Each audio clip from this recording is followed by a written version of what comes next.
नमो बुद्धाय जय भीम।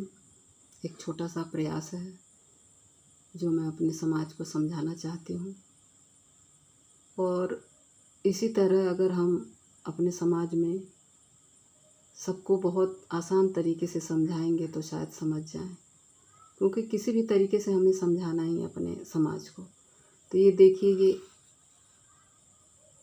ब्राह्मण, क्षत्रिय, वैश्य और ये शूद्र है, और शूद्र में भी अछूत है, शूद्र में भी अछूत है। तो हमें बाबा साहेब ने किसको बताया?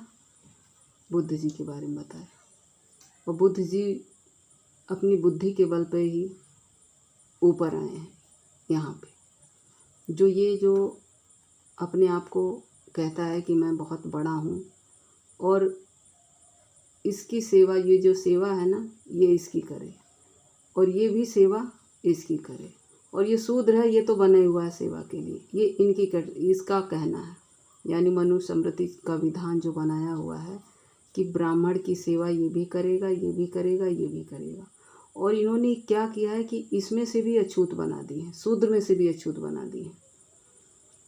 तो अब हमें बाबा साहेब ने बताया कि अब हमें यहाँ पे, जहाँ पे बुद्ध जी हैं, बुद्ध जी इनके सर पे बैठे हैं, और हमें भी यहीं बैठना है। क्योंकि अब हम जो गुलाम इतने सालों से बने हैं, तो इनके कहने से अब हमें नहीं चलना है कि तुम शूद्र हो, तुम अछूत हो।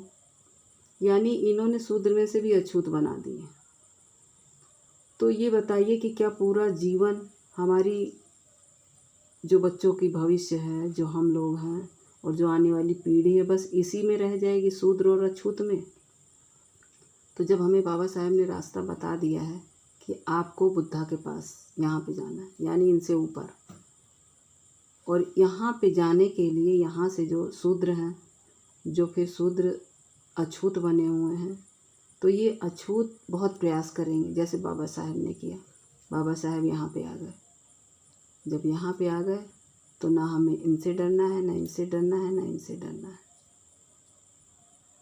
और ये जब हम इसमें से बहुत प्रयास लोग करेंगे जो अछूत हैं कि अब हम यहाँ पे जाएं, क्योंकि अब बहुत हो चुका, हम हिंदू नहीं हैं, हमें हिंदू नहीं बनना। ये सबको हिंदू मानता है, यानी ये भी हिंदू है, ये भी हिंदू है, लेकिन किसी काम के लिए अगर हमारी ज़रूरतें हैं तो उसके लिए हमें हिंदू नहीं मानता, हमें अछूत मानता है। जब हम अधिकार की बात करते हैं तो हमें अछूत बना देता है, अछूत में से भी अछूत बना देता है।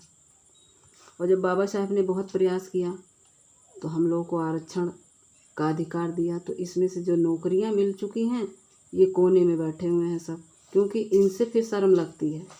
ये शूद्र अपने आप को नहीं कहते, क्योंकि हमने तो नौकरियां पाली हैं। नौकरी पाने के बाद भाई हमारे तो बंगले हो गए हैं और बैंक बैलेंस हो गया, बहुत बढ़िया हमें ज़िंदगी जी रही, लेकिन इन्हें पता नहीं कि ये बाबा साहेब की वजह से मिला है।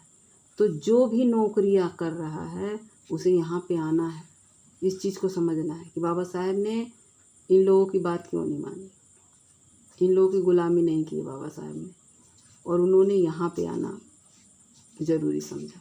जब बुद्ध जी को जाना तो उन्होंने यहाँ पे वो आ गए, और अब इसमें से लोग प्रयास कर रहे हैं यहाँ पे आने की। तो यहाँ पे आने की तो ये तो रोकेंगे, ये भी रोकेगा, ये भी रोकेगा, ये भी रोकेगा, ये अपने भी रोकेंगे। ये जो शूद्र हैं ये भी रोकेंगे कि नहीं, वहाँ नहीं पहुँच पाए। लेकिन हमें बहुत प्रयास करना है, क्योंकि बाबा साहेब भी यहाँ पे पहुँचे हैं। तो हमें इन सब से ऊपर यहाँ पे बुद्धा के पास पहुँचना है। जब हम बुद्धा के पास आ जाएंगे तो हमें सारी सुविधाएं मिलेंगी, हर हक अधिकार मिलेगा। जो भीख नहीं, जो संघर्ष करना पड़ेगा। इनसे भी, अपनों से भी संघर्ष करना है हमें, इससे भी करना है, इससे भी करना है, इससे तो बहुत ज़्यादा करना है। और हम संख्या में इतने हैं, और जब नौकरियां मिल जा रही हैं तो हमें इनसे दोस्ती करना बहुत अच्छा लग रहा है, क्योंकि हम बड़ी बहुत VIP हो जाएंगे, तो इससे दोस्ती करेंगे, इससे दोस्ती करेंगे, इससे दोस्ती करेंगे। इनके साथ नहीं उठना बैठना है, क्योंकि ये छोटी जात के। अरे भाई, आप भी तो इसी में से गए हो। तो जब आपको ये सुविधा मिली है, तो आपको सुविधा जब मिली है तो वो किसके कारण मिली है? बाबा साहेब के कारण मिली है।